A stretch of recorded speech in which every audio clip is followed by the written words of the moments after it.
Good afternoon, everyone. We're just going to wait a few minutes and just see everyone that can join. Hope everyone's having a great day so far and a good start to your week from a holiday weekend.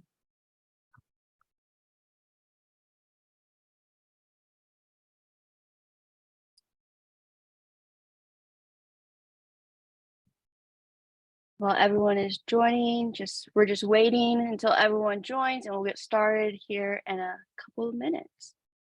If everyone in the chat would like to say where you're watching this webinar from, feel free to say where you're watching this. I am in Brentwood, Tennessee right now.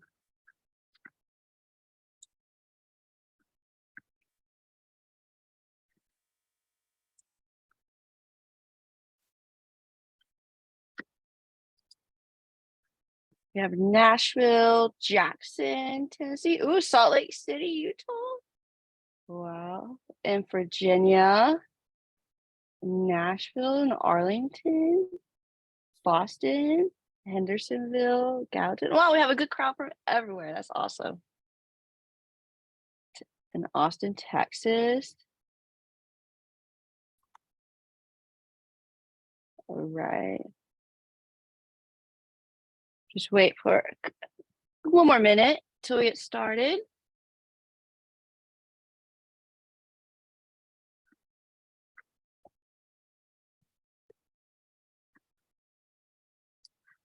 Then I will go ahead and start sharing my screen so we get started here shortly.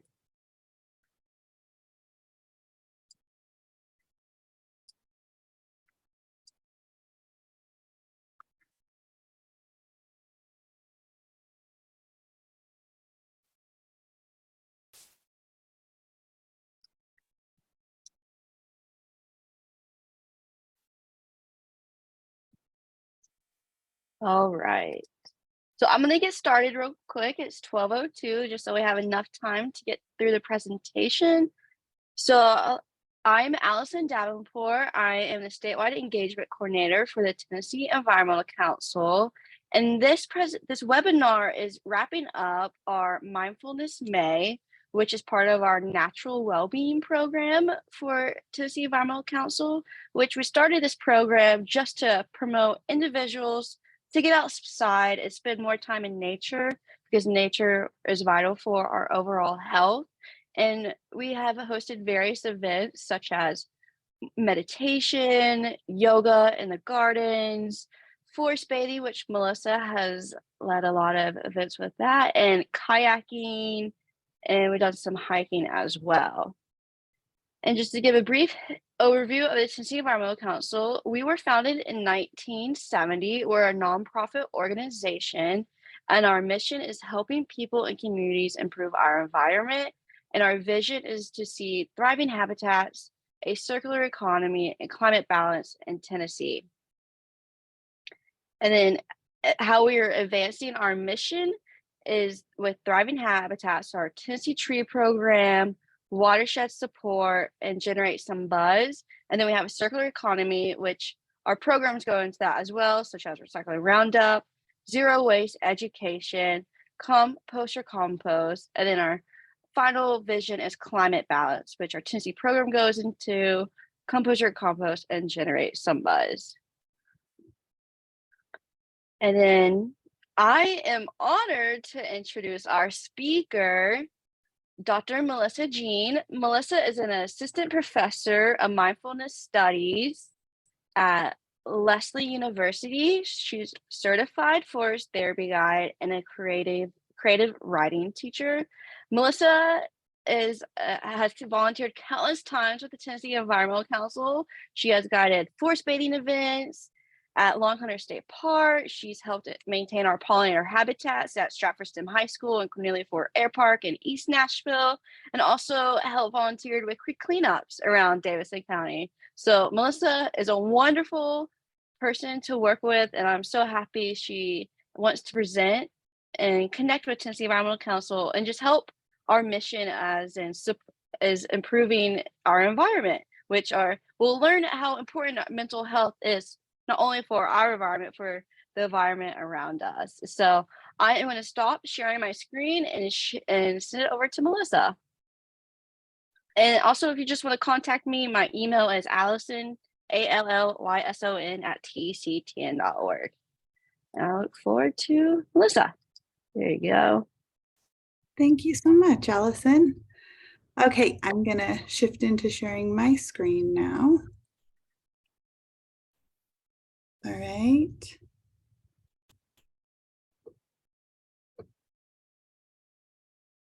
Is it showing up already? It's showing it in the whole. Okay. Thing, yeah. All right. There you go. Okay. That's good. All right, great. Thank you so much for that introduction, Allison. I love being a volunteer with the Tennessee Environmental Council. They do so many good things for the environment and for communities around Tennessee. It's been really fun working with TEC to come up with some offerings for Mental Health Awareness Month to help people sort of see the connections and also practice within the connections between our relationship with the natural world and the wellness, both of individuals and of communities. So I'm excited to present this webinar as sort of the culminating event. We've been practicing nature-based mindfulness. We've been doing forest bathing. And today in this presentation, we're going to be talking about some of the science and theory and poetry of humans' connection with the natural world. So just to sort of go over an introduction for the main topics we'll be covering today, we're going to begin by discussing recent scientific findings on the impact of nature exposure on human health and wellness. We'll be considering some, in addition to scientific perspectives, also some cultural and poetic perspectives on natural systems, and talk about how those can lead us into a paradigm around human wellness that emphasizes not only our individual physical health metrics, but also the importance of things like connection, belonging, care, awe, and deep relationality with humans and the more than human world.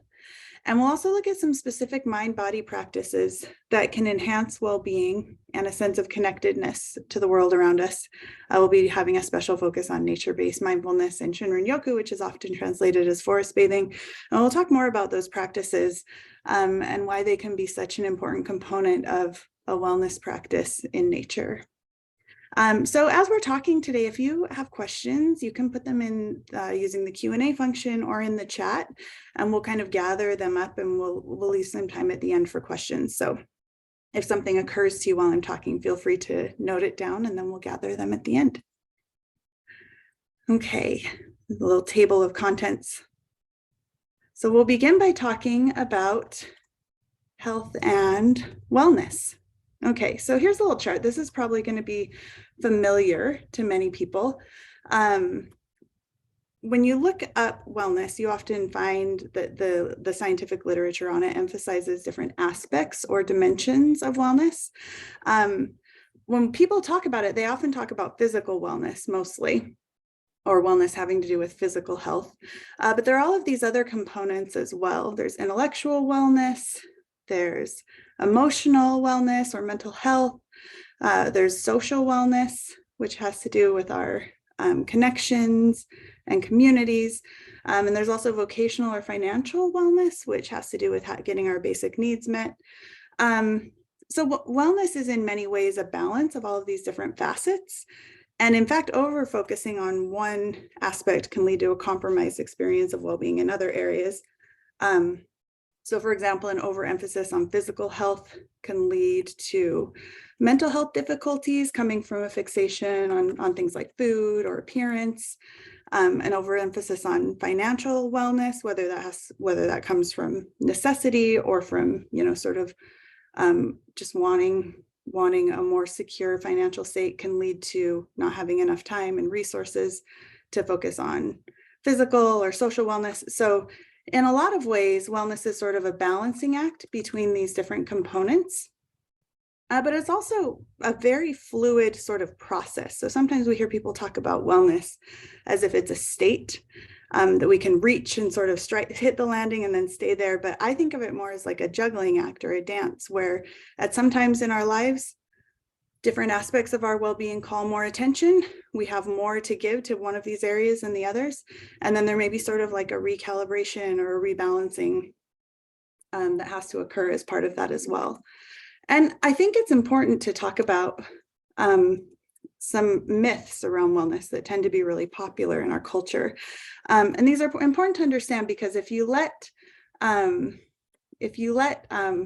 marketers or social media define wellness for you, you can sometimes go down a rabbit hole, which actually paradoxically is not very good for your well-being. So it's actually really important to sort of take stock of the ways that our understanding of wellness has been shaped by industries and people who want to define it in a certain way so that they can sell us a product. So one myth about wellness is that it's about perfectionism. And I sort of alluded to this already, but the notion that there's some like perfect state that you can reach where you're perfectly balanced, you're in a state of perfect wellness. And if you could just get there, then you'd be able to stay there. But the notions of perfectionism actually can compromise our well-being.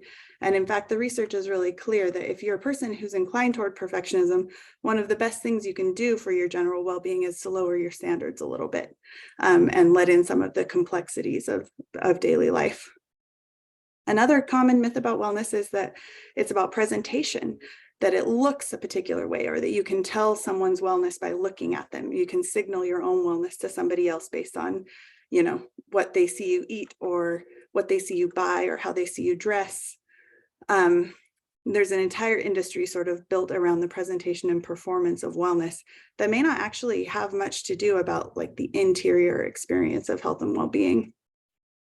Another persistent myth about wellness in our culture is that it's primarily an individualistic pursuit, one that we can undertake on our own, that each person is only responsible for their own wellness, when in reality, our ecosystems, our webs, our social nets have a lot to do with how well we are. And so coming to see ourselves as part of a collective and part of communities, rather than just as one atomized perfect person striving towards some sort of perfect wellness, can really transform our sense of what sorts of practices would support us in that journey. Another myth about wellness is that it involves feeling good all the time, which can lead to things like toxic positivity or to feeling like you have to suppress complex emotional experiences in order to show the world how well you're doing and how well you're feeling. In reality, wellness incorporates a lot of acceptance of the complexity of the emotional ride of being human. And then another myth is that wellness involves an endpoint, is that we can get there, we can stick the landing, and then we can just maintain it. We can just stay there forever, when in reality, it's this sort of dance and journey that we've been talking about. And one other concept I want to introduce here too, and one that people talk about a little bit less, is the notion of environmental wellness. So this could take a lot of different forms. Things like like our awareness of the climate crisis and polycrisis and our feelings of eco-anxiety can affect our mental health. Whether we have access to safe and clean environments can affect our physical health. Whether we feel a sense of connection and belonging in the world can affect our emotional well-being. Whether we're able to engage in acts of caretaking and stewardship. And of course, there's always the question of access, which we'll talk about more later, the amount of access that we have to natural areas or green spaces. So although health and wellness are in some ways socially constructed, they really can't be separated out from the ecosystems that we find ourselves in. Okay. So let's begin by talking about some of these health impacts of spending time in nature and how they're connected to some of this wellness literature. So for this section, I'm relying a lot on two books, one called The Nature Fix by Florence Williams and one called Losing Eden by Lucy Jones. And I will say I'm going to refer to a lot of different books in this presentation, and they're all amazing. So at the end of the presentation, I have a slide with a reading list for you, so you don't have to worry about writing down every single title as I go. When we get to the end, you can take a screenshot or take a picture of it with your phone, and you'll have a really excellent reading list to sort of guide you on your journey if you're interested in these. So in these two books, I've identified sort of 4 main types of health impacts that have been like very robustly studied in the scientific literature around the impacts of our time spent in nature. So one body of literature deals with nature exposure's impacts on physical health. Another body of literature deals with its impacts on mental health and emotional well-being. Another body of literature talks about relational health, which has to do with things like connection and belonging.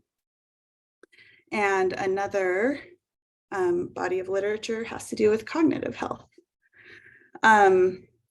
So I'm going to look at each of these one at a time, but of course, keep in mind that as we've seen in the previous slides, these are all very connected. It can be really difficult to sort of separate out, your mental health from your relational health or your physical health from your emotional well-being. These things are all extremely connected, but the literature that sort of separates out different variables and lets us look more closely at them is really interesting for one thing, but it can also really inform some of the choices that we make, as we'll talk about later.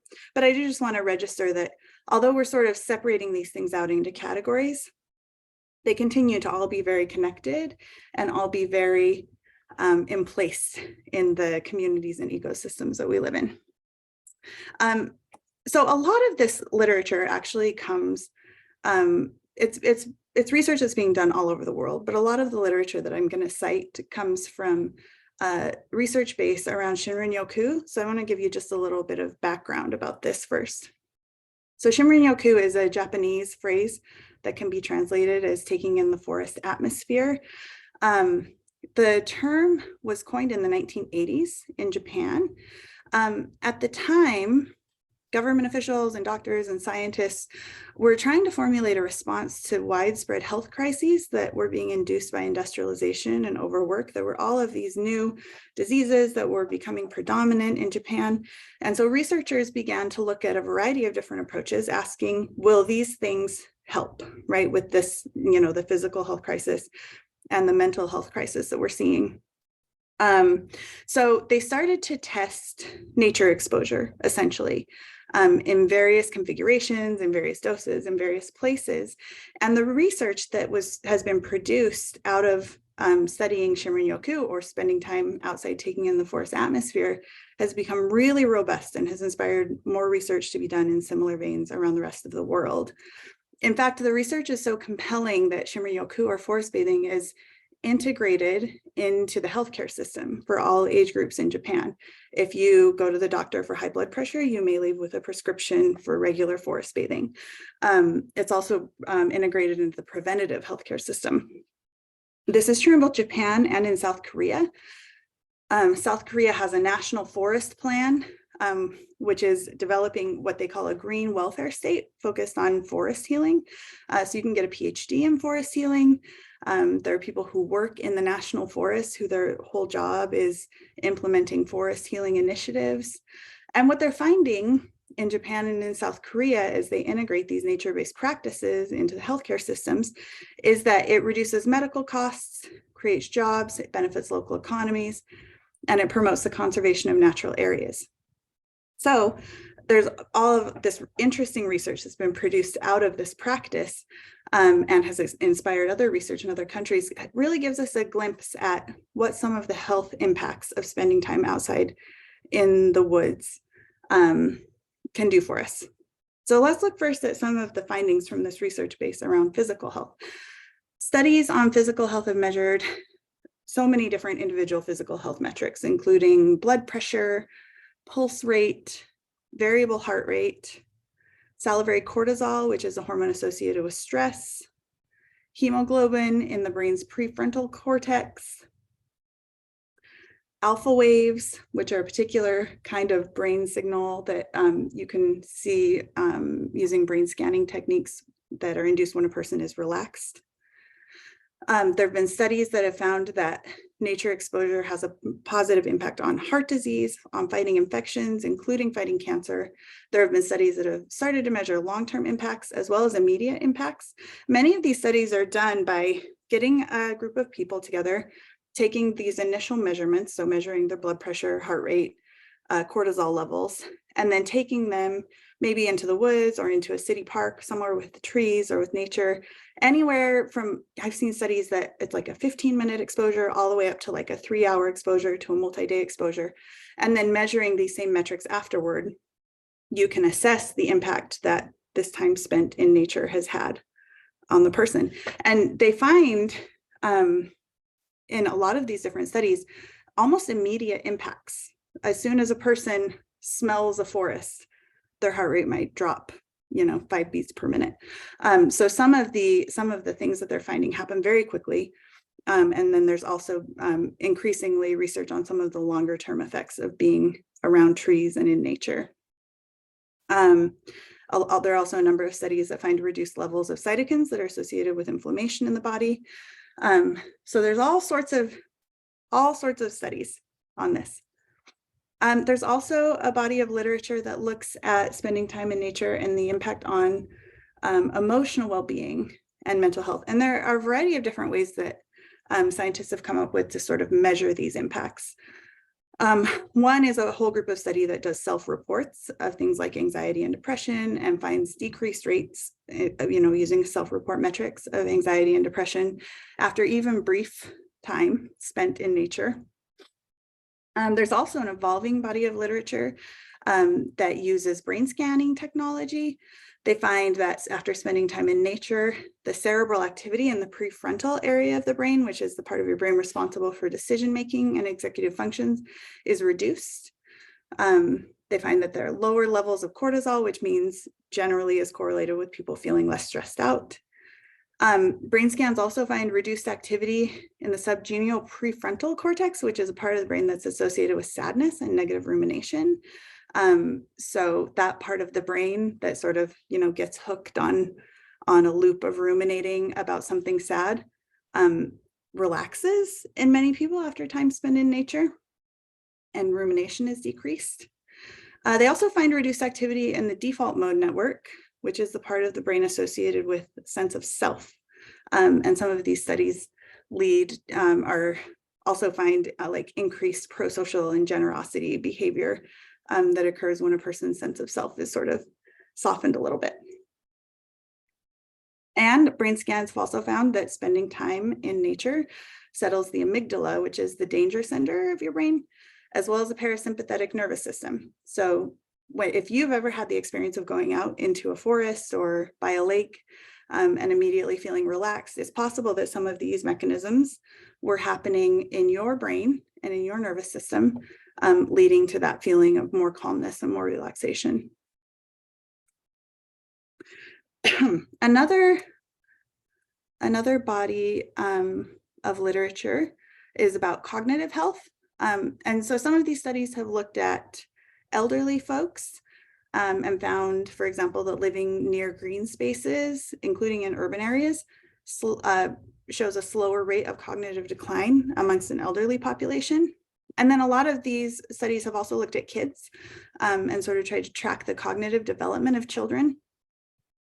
This book, Last Child in the Woods, is probably one of the most famous ones about the impacts of kids spending less and less time in nature. Richard Louv coined the term nature deficit disorder to refer to some of the ways in which kids' attention capacity is harmed by not spending enough time in natural settings. There's also a really interesting paper by Kuo and Taylor published in 2004, where they coined the term attention restoration theory. They found that with kids, spending time out in nature recharged the right prefrontal cortex, which had a positive association with their ability to pay attention and focus. So this is a whole other body. Is there's both the mental health component, but there's also the impact on brain development. And it's interesting to think about, every generation tends to spend less time outside than the generation before. So for most of human history, our brain development occurred in settings which were very, outdoors, very biodiverse, very sort of ecologically complex.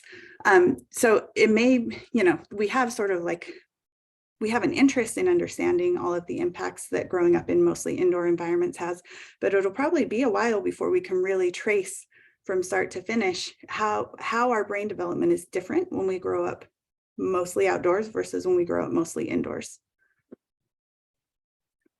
And then another body of literature is on relational health. I'm just going to give you a couple of examples here that I find really interesting. One study that I found that people they didn't even send people outside in the study. They just showed people pictures of mountains and other inspiring scenery. Those people shared more of cash prizes that they won in the study with strangers than people who were shown buildings and other urban pictures. Another study that I found was really cool, that I thought was really cool, and this one cited in the Williams book. This was a Dutch study of over 10,000 households that found that people of similar incomes living near more vegetation experienced less loneliness. And then there was an office study that showed that subjects in rooms with potted plants were more generous to others when asked to distribute $5 than those in a room without plants. So even just being around house plants has an effect on how you talk to and think about and interact with other people. So this is some pretty compelling research. I've really just barely scratched the surface of it. There's a lot of interesting stuff out there. So given this research, it's really tempting to just say, okay, well, everybody needs to go outside more. Well, we're not spending enough time outside. But unfortunately, there are a lot of really serious barriers to accessing outdoor spaces that are important to mention here. It doesn't necessarily help for us to just say, okay, the problem is that people aren't going outside and we need people to go outside more. A couple of examples of things that can be barriers to accessing green space are, one is living in a city. Modern city planning generally in the United States especially has not prioritized access to green spaces or to nature sounds. So people who live in cities, particularly if they have insufficient access to transportation to get outside of the city, may find it really difficult to access green spaces. Also, people who have disabilities or people with chronic illnesses may struggle to get out and around. People who have inflexible work hours can have a hard time spending time outside during daylight hours. And it's important to mention that a lot of people also have safety fears around going hiking or going out on trails. And this is particularly true for marginalized groups who might not feel comfortable moving around through more rural areas. So there are a lot of reasons, and they're very good and compelling reasons, that people are not always able to get outside in the way that they would like to. And it's important for us to really kind of take these into account when we're crafting recommendations on how people can harness, the power of some of the research that's being done around nature exposure, thinking about not just how do we get people to go outside more, but also how do we change the way we think about cities and about neighborhoods to make sure that green spaces aren't destroyed to put people in them in the first place, or to think about how we can start to restore access in places where it's been removed. So one of the sort of open questions that's subject to a lot of debate among these bodies of literature is sort of encapsulated in this quote. Brian Dyer is a researcher who's quoted in Florence Williams' book. She goes on a trip out to, I can't remember now where it was. She goes somewhere out in the wilderness with a group of scientists who are studying nature, and they have a lot of debates about the meaning of all this science that's being produced. And he says in one of those conversations, "I'm a skeptic about the restorative effects of nature. I believe that people feel good, but I wonder about the mechanism. Is it that you're away from daily cares? And is the benefit that you're in a new mindset? Is it just a cheap and easy way to get to a new mindset?" So Dyer thinks being in nature might be no different from playing music or visiting a museum. The experience is diverting, pleasant, and sometimes social. So some people are asking this question, like, okay, this research is showing these huge effects in a variety of dimensions of health for people spending time in nature, but is it about nature, or is it about socializing, or is it about having a day off from work, or what is it about really? So some of the research that's being done is designed to sort of tease apart some of the possible mechanisms for all of these interesting results that we've been talking about. So I just want to throw out a few sort of theories of ways in which nature may be working on human health in the ways that we've described. So there's a bunch of research studying phytoncides, which are chemicals that are released by trees. They're part of their communication, and being exposed to phytoncides, even for brief periods, does all of these fascinating things to human physiology. Like, for example, it increases your production of natural killer cells, which attack infections and inflammation. So some people say, well, maybe it's about being around trees, being exposed to, the chemistry of trees. Some people are studying whether it might have something to do with smells. So even just, and there's some really interesting research on this out of the Shinrin-Yoku literature around smells of trees that are prominent in Japan, for example, the Hiroki cedar tree and other conifers especially. Sometimes in some of these studies, they find that just taking a whiff of some cedar oil has an immediate effect on people's pulse and blood pressure readings. So does it have to do with the smells that are out in nature and what they trigger in our brain chemistry? Some people think it has a lot to do with being away from technology. So there's a linkage between some of the research being produced on the effects of tech and of the attention economy on, on our brains and on human health, and whether some of the benefits of nature might just be that our phones are off or out of service or put away in our pockets. Excuse me. Some of the research looks at the effects of nature exposure on our microbiome. So we know increasingly that our gut health is also tied to our brain health. Some people talk about our guts as our second brains. And people who grow up in rural areas have significantly more diverse microbiomes than people who grow up in urban areas, partly because of soil exposure. So they found that the bacteria that live in soil have a number of positive effects on physical and mental health. So some people think, well, maybe being out in nature is enriching our microbiome, which then makes us feel better in a variety of ways. There's also a lot of interesting research on the effects of sounds and silence. So the impacts of living in places with noise pollution can be mitigated by spending more time in places that are quiet. And even things like the sound of bird song has been found to decrease cortisol levels in the brain, making people feel less stressed. So it might have something to do with what we hear and what we don't hear out in nature. I learned, researching this presentation, I learned about some really disturbing studies about the effect on life expectancy of living close to an airport, for example. So people who live close to the airport have something like a 40% higher rate of high blood pressure and earlier death rates. And some researchers think it's because of the persistent noise. So silence is really important for our well-being. And sometimes you have to get pretty far out of the city to find that. Some people are also looking at just the brain science of it. So when we're out in nature, we have more alpha waves indicating a state of relaxation. When we're busy and going about our daily tasks, our default mode network is activated. So some people think these positive impacts might just come from that shift in our brain activity. And then one that's particularly interesting to me, because it links to the research on mindfulness, which is another burgeoning field that I am interested in and work in, is that it may be partly an impact from attention.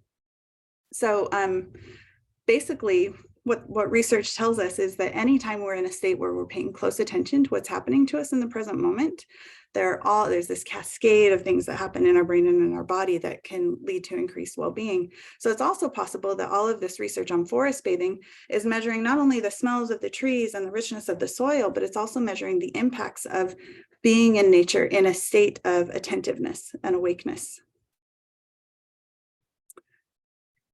The answer that appeals to me the most here is yes to all of those things. I tend to believe that any mechanism that we can come up with, which might be part of the reason why being in nature is good for us, is probably part of the reason nature is good for us.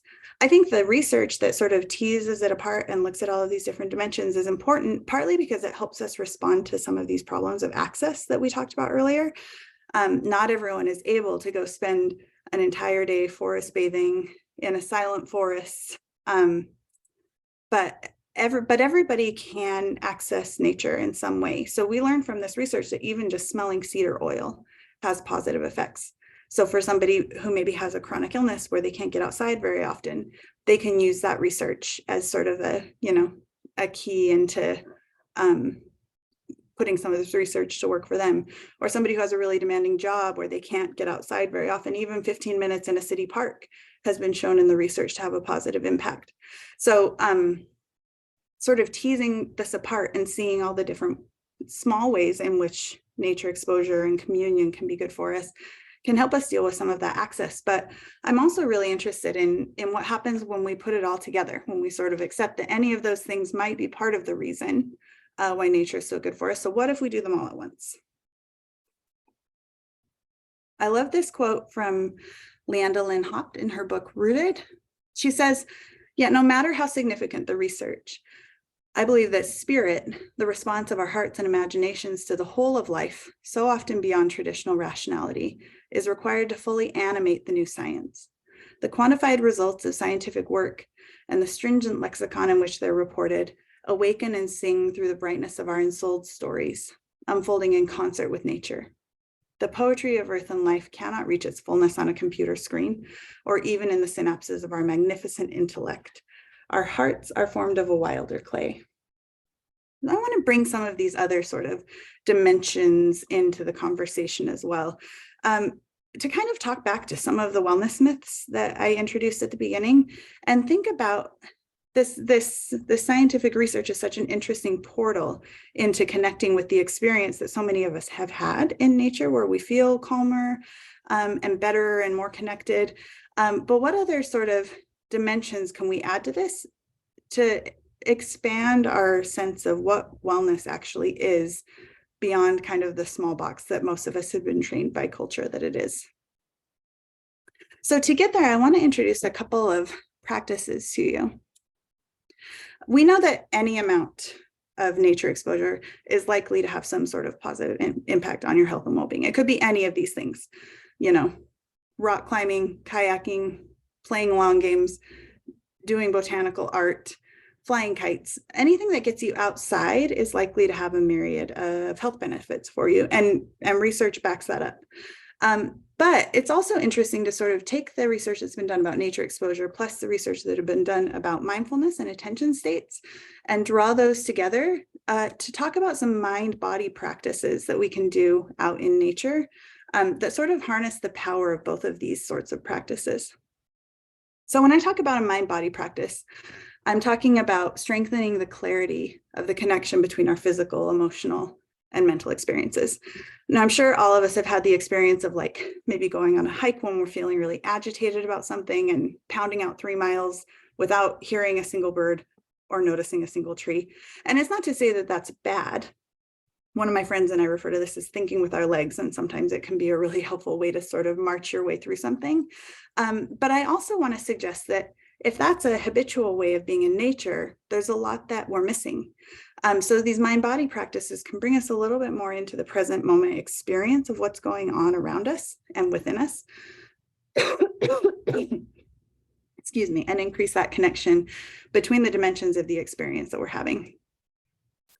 They involve bringing attention and curiosity into the present moment. And they can help us develop a consciousness of our own embodiment and our connectedness with the world around us. Mind-body practices are also associated with experiencing states of flow, awe, wonder, and awareness or awakeness. And these are things that sometimes happen spontaneously. Maybe you've had the experience, for example, of kayaking or surfing or roller skating, where your body just sort of kicks into a state of flow and awe, but they can also be cultivated through practice and attention. In Florence Williams' book, when all the brain scientists are discussing the mechanisms through which nature exposure might have these impacts on health, she says, Ruth Ann Ashley says, "My hypothesis is when you're engaged in nature, it leads to mindfulness. It's passive, the world's coming and going. When you walk in nature, it's a little like wearing rose-colored glasses. In nature, everything's a little more positive, there's a little more connectedness. This is the world in which we're supposed to be." So let's give just a quick definition of mindfulness without going too much into this, which can be a very complicated topic. The definition I like to use for mindfulness is from Jon Kabat-Zinn, who says mindfulness is the awareness that arises through paying attention on purpose in the present moment, non-judgmentally, to the unfolding of experience moment by moment. And when a lot of people think about mindfulness, they think about, sitting meditation on a cushion. But there are a lot of different ways in which people practice meditation and also practice small moments of mindfulness, small moments of sort of pausing, returning to the breath. The word itself comes from the Pali word sati, which could be translated a lot of different ways. Can be translated as attention, awareness, remembering to remember. And of course, the Buddhists have over centuries developed a very, very detailed sort of technology of how to use meditation and other techniques to come into a state of mindfulness. As it grows in the West and is taken sort of all over the world, there are all sorts of debates to be had about like what the word means and what the word has come to mean. But for the purposes of this presentation, I'm just going to use this kind of big picture, big tent definition of mindfulness. So when I use it, I'm just talking about awareness, just paying attention, being in the moment, noticing what's happening in your body, noticing with your senses. Nature-based mindfulness is a particular practice of mindfulness. A good intro to it is Mark Coleman's book, Awake in the Wild, where he says, nature has the power to transform and awaken us. For centuries, monks, mystics, and other individuals have lived, meditated, and sought refuge in the forests, deserts, and mountains. They've drawn inspiration from the unsurpassed stillness, tranquility, and wisdom of the nature world, and they've learned freedom, clarity, and compassion from nature's subtle teachings. So, of course, nature-based mindfulness is not new in any way. In fact, it might be one of the most ancient practices that there is, but it's something that we can harness to really bring together the power of a mindfulness practice, which is not only validated by centuries of cultural knowledge and religious practice, but is also increasingly validated by Western science with what we know about spending time in nature. Another practice that sort of brings together these two practices is forest bathing. So we talked about the history of Shinrin-Yoku at the beginning of the presentation. It's gone throughout the world. This book, Your Guide to Forest Bathing by M. Amos Clifford, is written by the founder of the Association for Nature and Forest Therapy, which is the organization where I was trained as a forest bathing guide. I love this quote from the book that sort of explains the main premise of a forest bathing practice. It says, in the practice of forest bathing, we immerse our senses in the slide is partly covered for me, in the special qualities of the fluid oceanic ambiance of the woodlands. We walk slowly so we can focus our senses on the myriad ways the living forest surrounds and touches us. By giving attention to your senses, you turn down the volume on the cacophony of inner thoughts. Your senses bring you into the present moment where you can take in all the forest has to offer, welcoming it, letting it settle inside you. When the forest is allowed its place within you, it supports your body's natural capacity for wellness and healing. So you can see sort of the connection here between present moment awareness and being awake and alert in a forest and the impacts on your well-being. Sometimes you hear forest bathing, the terms forest bathing and forest therapy used sort of interchangeably. Forest therapy is sort of operates off of this dictum that the forest is the therapist and the guide is opening the doors for people to have these experiences and encounters in the forest. It's kind of relational therapy that's sort of aimed at helping people recover their relationship with the natural world and remember the long history of humans being much less separate from nature than we are now. A couple of the concepts that come up in both nature-based mindfulness and forest therapy that I really like. One of them is the concept of soft fascination. This is what happens when attention is captured effortlessly and involuntarily. So maybe you can kind of imagine the state. It's where you are in a state of heightened attention, but you're not paying attention to anything in particular. Your mind isn't straining to process a jumble of visual stimuli. You're sort of there's sort of like a fuzzy, gentle sort of focus. And it's much easier to come by in nature than many other places. Dr. Ching Lee, one of the fathers of Shinrin-Yoku research in Japan, says the tree tonic works best with minimal effort. Another really important facet of this is awe and wonder. Dr. Keltner wrote a book about the new science of awe and its impacts on us, and says that our need for wild awe is strong. It's part of what makes us human. He talks about encounter with natural spaces as one of the main ways that we can access the healing effects of experiencing awe and wonder. Another piece of this is that practices like nature-based mindfulness and forest bathing can help us with metabolizing grief. And I think this is a really important medicine to what I mentioned earlier about how sometimes wellness discourses tell us that we should feel good all the time in order to be well. But I love how Lama Rod Owens, a Buddhist teacher, explains this concept of grief and embodiment. He says, nothing fragmented can ever be freed. To be embodied means we know both our joy and our pain. It's a means through which we return home to the truth of who we are and how this truth has been restricted for many of us. Ultimately, embodiment is learning to love everything, including what's unlovable. And this is really important because it's not that being out in nature is always a gentle experience of soft fascination. Sometimes it's hot, and sometimes you get bit by bugs, and sometimes it's unpleasant, and sometimes you have to see manifestations of the food chain that can be deeply disconcerting to watch. It's not that being out in nature is always soft and gentle and wonderful, but it's that it mirrors back to us our own complexity as humans. And Lama Rod Owen teaches that going to the earth is a way of helping us metabolize our feelings, sort of spending time in nature where the metabolic engine of everything is so clear, can also support us in understanding how our bodies metabolize the various aspects of our humanness.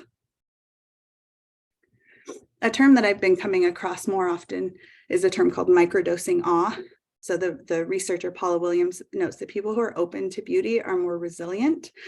So any way that we can during the day, sort of give ourselves tiny moments of, expose ourselves to things that may bring up the spontaneity of awe and wonder, and then give ourselves a minute with it to really enjoy it.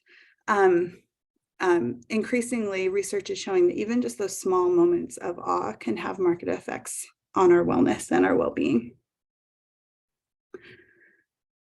Like W.B. Yeats said, the world is full of magic things, patiently waiting for our senses to grow stronger. And our senses grow stronger with this patience, with this practice, and with sort of with the practices through which we unlearn this notion that our mind and our bodies are two separate things and that humans and nature are opposites of each other. And we start to really develop or redevelop and remember this more holistic vision of who we are and how we're connected.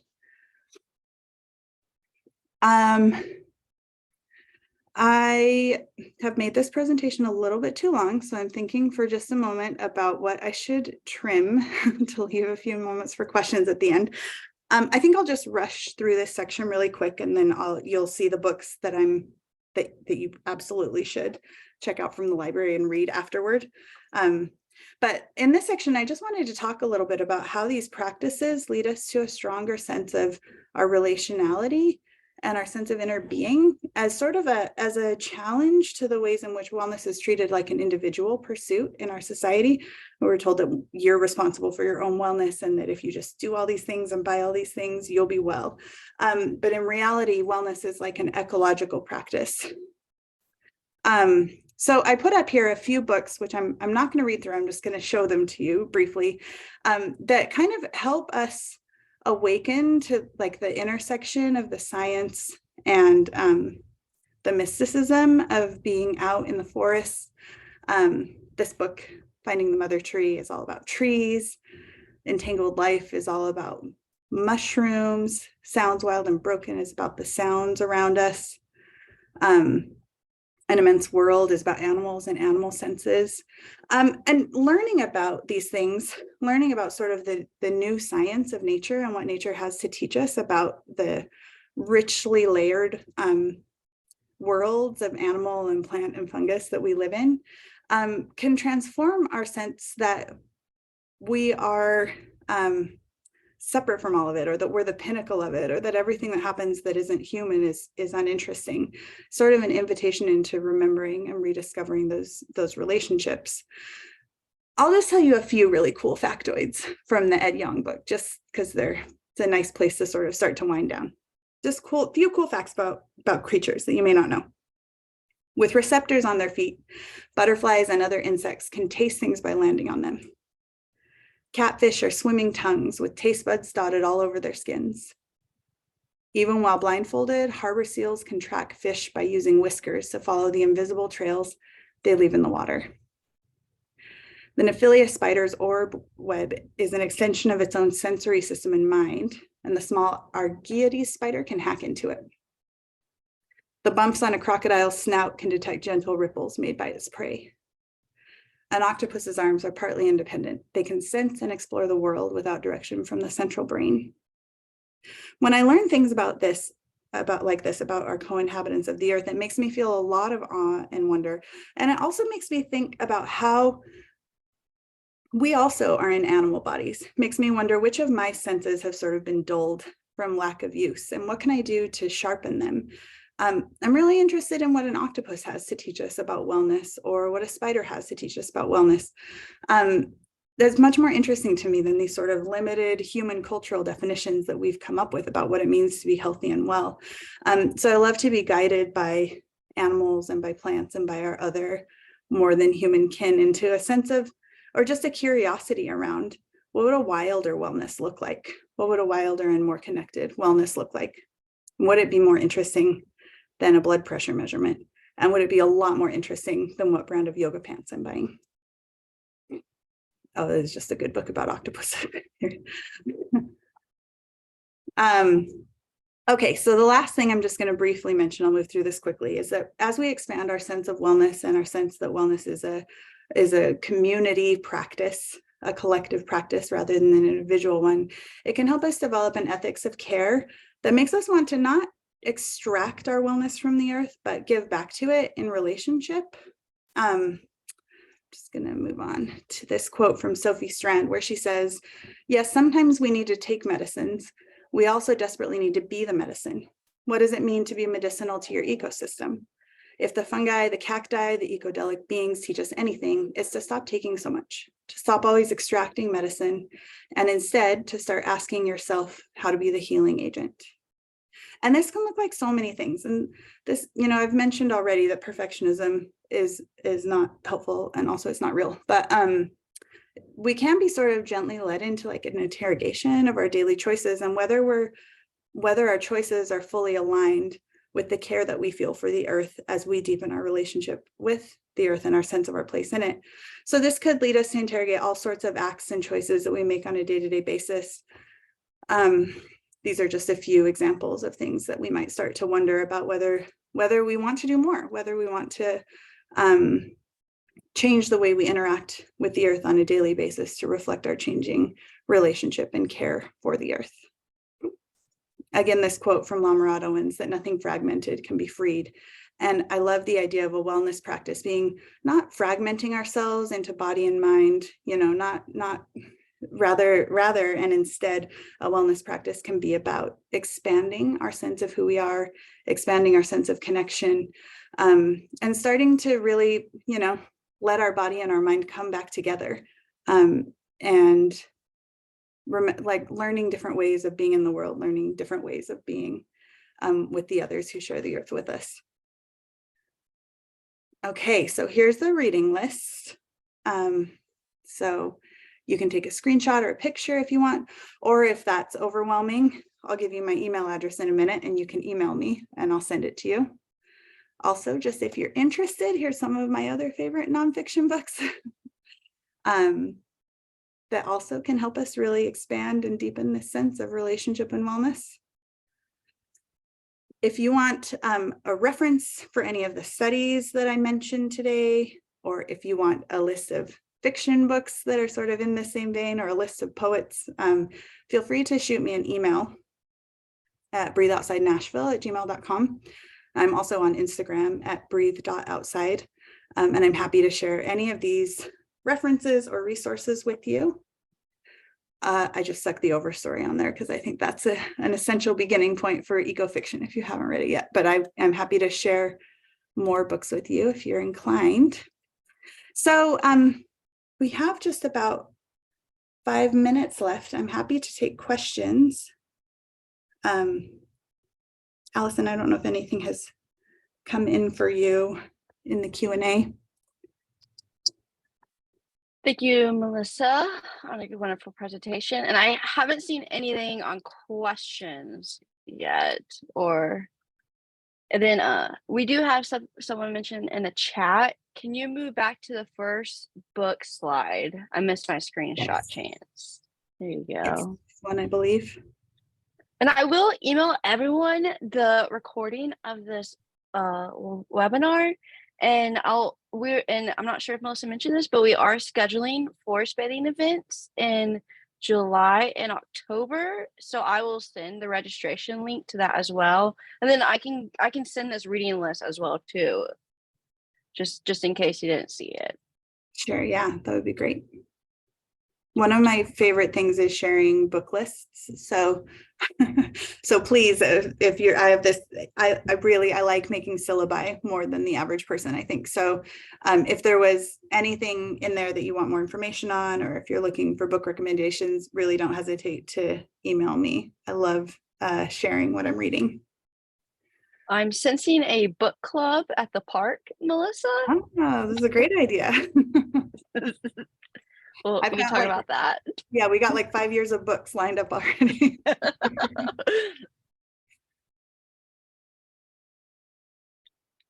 Great. Well, are there any other questions?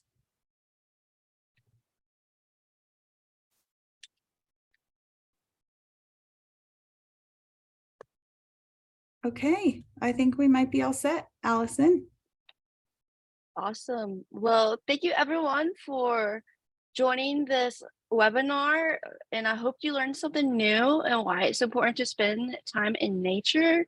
So, and you have my email, and I will CC Melissa on our next email as well. So you have Melissa's email, and if you want to stay up to date on upcoming opportunities for volunteer events and just well-being events, just register for our newsletter. You can visit our website at tectn.org and sign up for our newsletter there. Thank you. Other than that, I also have a newsletter. If you sign up for my website, on my website, breatheoutside.com, I also have a newsletter where I send out stuff we're doing around town, but also book recommendations because I can't help myself, and hiking pictures and that kind of thing. So. Well, awesome. Great. Well, thank you, Allison. We hope to see those of you who are local at other events. We really appreciate you taking the time to be here today. Yes, and thank you, Melissa, for a wonderful presentation. And thank you, everyone, for joining. It was a pretty diverse group. We had people from up north, out west. Tennessee is wonderful. We all get to connect. Perfect. Awesome. Well, I think I'm gonna, if anyone has any other questions or comments, I am gonna end this meeting, this webinar. I'll just wait a minute.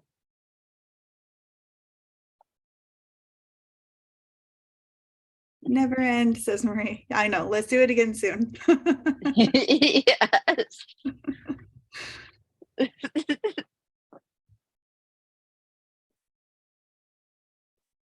All right, well, I'm going to end this, but I hope everyone has a wonderful rest of your day, and I look forward to connecting. Thank you, Melissa. Have a good day. You too.